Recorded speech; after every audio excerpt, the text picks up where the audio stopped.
சாக்கிருக்கு. Ice cream வாங்கிக்கோடா. என்னடா அவ்வளோ போய் பார்த்துக்கிருக்கு. கண்ணை பாருங்க பொம்பளைகிட்டே இருக்குது. அங்கேயே கடிச்சு தின்றாங்க எனக்கு. ஆள் ஐஸ்கிரீம் ஆர்டர் பண்ணியிருக்காரு. இப்படா கொடுப்பாங்க அதை நக்கலான்னு பார்க்கல. இந்த வந்துருச்சுல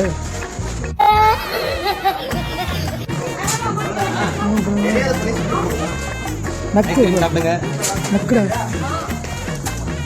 இனிக்குதா. ஏன்னா அங்கே பார்த்துட்டீங்களா பொம்பளைங்க, அதனால் ஐஸ்கிரீம் கசக்கத்தாங்க. காப்பி எனக்கு ஐஸ்கிரீம். எனக்கு சாக்லேட் கப் அதான் நல்லாயிருக்கும். சாய்க்கிற பாருங்க, சாய்க்கிற வந்து ஐஸ்கிரீம் தின்னுக்கிட்டு பாருங்க. என்னைய பாருங்க மக்கு காஃபி. இப்போ நாங்கள் மெக்டொனால்டில் வாங்கிட்டு போயிட்டுருக்கோம்.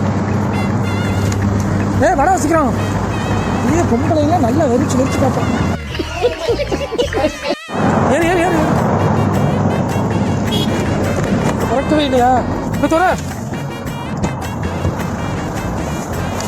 ஃப்ரெண்ட்ஸ், நாங்கள் இப்போ பார்த்தீங்கன்னா இப்போ மெக்டொனால்ட்லேருந்து வாங்கிட்டு இப்போ வண்டிக்குள்ள உட்காந்துருக்கோம்.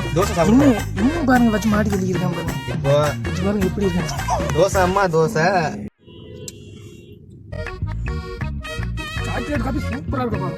Very nice, beautiful. Okay friends, இந்த வீடியோ உங்களுக்கு பிடிச்சிருந்துச்சுன்னா லைக் பண்ணுங்க, ஷேர் பண்ணுங்க, கமெண்ட் பண்ணுங்க.